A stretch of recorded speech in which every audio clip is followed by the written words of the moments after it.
Selamat datang kembali di pembahasan kita. Hari ini kita mau fokus ke bab satu dari sumber Anda, judulnya cukup bikin penasaran nih. Alam bawah sadar saya yang melakukannya. Judul yang langsung to the point ya. Iya kan? Nah, tujuan kita kali ini mau coba bongkar gimana sih keyakinan-keyakinan yang tersembunyi di alam bawah sadar kita itu seringkali jadi dalang gitu ya, di balik tindakan dan hasil hidup kita, tanpa kita sadari lagi. Betul, seringkali nggak sadar sama sekali. Penulis sumber ini bilang banyak dari kita tuh kayak hidup berdasarkan program orang lain sampai kita bangun. Pernah nggak sih Anda merasa ada sesuatu gitu yang nahan, padahal sadar banget pengennya beda? Wah, sering itu kayaknya dialami banyak orang ya. Nah, makanya yuk kita bedah dulu pemain utamanya. Pikiran sadar lawan alam bawah sadar. Gimana tuh bedanya menurut sumber ini? Oke, jadi sumber Anda ini ngejelasin kalau pikiran sadar kita, nah ini bagian yang logis, yang analitis, yang suka mikir, suka nilai-nilai, kadang khawatir hal sepele kayak, telinga saya aneh nggak ya? Atau, aduh kunci mobil di mana lagi? Iya, iya, pikiran sadar yang itu ya. Nah, itu ternyata baru berkembang penuh pas kita remaja, sekitar pubertas gitu. Oh, baru pas remaja ya? Iya, beda banget sama alam bawah sadar. Kalau ini, menurut sumbernya, udah fully formed, udah aktif sejak kita lahir. Wow, sejak lahir. Betul. Dan bagian ini sifatnya non-analitis. Sama sekali nggak pakai logika. Operasinya lebih ke perasaan, naluri. Dan yang paling penting ini, dia nyerap semua informasi dari lingkungan awal kita. Semua ya? Semua. Tanpa filter. Waduh, tanpa filter, itu poin pentingnya ya. Kedengerannya agak gimana gitu ya kalau nggak ada filter. Iya. Jadi, apapun yang didengar, dirasain pas kecil, mau itu dongeng Sinterklas, atau mungkin omongan orang tua soal, wah, cari uang susah, atau pandangan soal pernikahan, Semua masuk aja gitu. masuk aja. Diterima sebagai kebenaran sama si alam bawah sadar ini. Dia belum bisa nolak atau evaluasi informasi waktu itu. Percaya aja pokoknya. Percaya apa saja? Nah, disinilah kata penulisnya, seringkali muncul bibit konfliknya. Konflik antara apa yang nanti kita inginkan secara sadar, sama program awal yang udah keburu jalan di bawah sadar. Nah, ini dia nih bagian yang seru menurut saya. Potensi masalahnya di sini ya.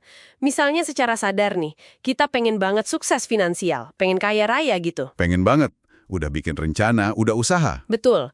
Tapi kalau pas kecil sering dengar atau ngerasain kalau uang itu bikin orang berantem atau orang kaya itu pasti curang, nah keyakinan itu kan masuk tuh ke bawah sadar. Masuk dan menetap di situ. Hasilnya, ya kayak kata sumber ini, kayak nyetir mobil, tapi satu kaki di gas, satu lagi ngerem. Iya, iya. Maju nggak, mundur juga nggak. Pengennya maju, tapi ada bagian diri yang otomatis narik rem. Itu dia. Analogi mobil tuh pas banget ya. Dan penulisnya nekenin banget. Nggak peduli sekeras apa kita bilang pengen A, B, C.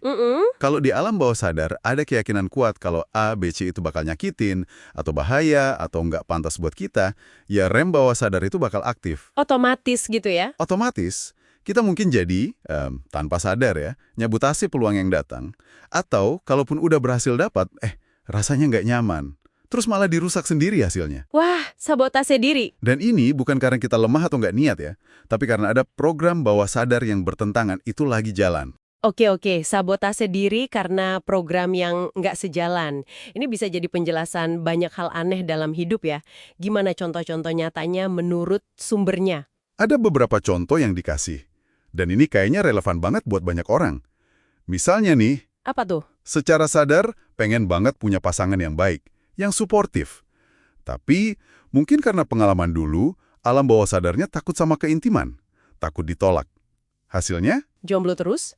Atau dapat yang nggak benar. Bisa jadi jomblo terus, atau narik pasangan yang nggak tersedia secara emosi gitu. Contoh lain, pengen banget langsing, sehat. Nah, ini banyak nih yang ngalamin. Iya kan? Tapi alam bawah sadarnya percaya kalau gemuk itu perisai, ngelindungin dari perhatian yang nggak diinginkan atau dari sakit hati. Hasilnya, ya susah banget turun berat badan, padahal udah coba macem-macem. Jadi ada fungsinya gitu ya buat alam bawah sadar. Bisa jadi. Atau soal keintiman fisik. Sadarnya pengen yang memuaskan, Tapi kalau dulu diajarin kalau kenikmatan fisik itu tabu, memalukan, ya alam bawah sadar ngerem lagi. Jadinya hubungan seks terasa hambar atau cemas. Oke, ada lagi? Satu lagi, yang kelihatannya sepele, pengen keliling dunia jalan-jalan. Tapi kalau alam bawah sadarnya udah terprogram kalau senang-senang itu nggak bertanggung jawab atau buang-buang uang. Hmm, akhirnya nggak jadi berangkat terus ya? Selalu aja ada alasannya. Paspornya bersih terus deh. Haha.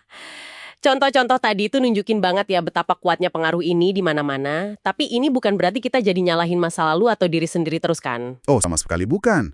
Justru penekanannya di kesadaran. Ngerti kalau, oh, mungkin ada program bawah sadar nih yang lagi jalan dan bikin konflik. Itu langkah pertama yang penting banget. Jadi lebih ke memahami cara kerja mesin internal kita ya? Tepat. Coba deh, Anda yang dengerin, luangkan waktu sebentar buat mikir. Ada nggak area hidup Anda yang rasanya kayak lagi ngegas sambil ngerem barengan gitu? Kira-kira keyakinan bawah sadar apa ya yang mungkin lagi main di situ? Nah, jadi kesimpulan utamanya jelas ya. Keyakinan bawah sadar kita yang seringkali kebentuk di masa lalu tanpa kita pilih sadar-sadar, itu punya pengaruh gede banget ke pilihan, perilaku, dan hasil kita sekarang. Kayak sistem operasi yang jalan di background gitu ya? Ya, persis. Mengenalinya, dibawa ke kesadaran, itu kuncinya buat mulai berubah. Dan kalau kita paham dinamika antara sadar dan bawah sadar ini, itu ngasih kita kekuatan baru loh. Kekuatan buat mulai nyelarasin keduanya. Biar semua energi kita fokus ke tujuan yang emang kita mau. Betul sekali. Nah, sebagai penutup nih, buat Anda renungkan sebelum kita ketemu lagi di pembahasan berikutnya. Kalau sebagian besar hidup kita ini mungkin dipengaruhi program bawah sadar, coba pikirin keyakinan tersembunyi spesifik apa yang mungkin kita warisi atau pelajari tanpa sadar, yang kayaknya paling kuat ngendaliin keputusan Anda sehari-hari sekarang. Terus, langkah kecil apa ya yang bisa Anda ambil buat mulai menyadarinya? Sampai jumpa!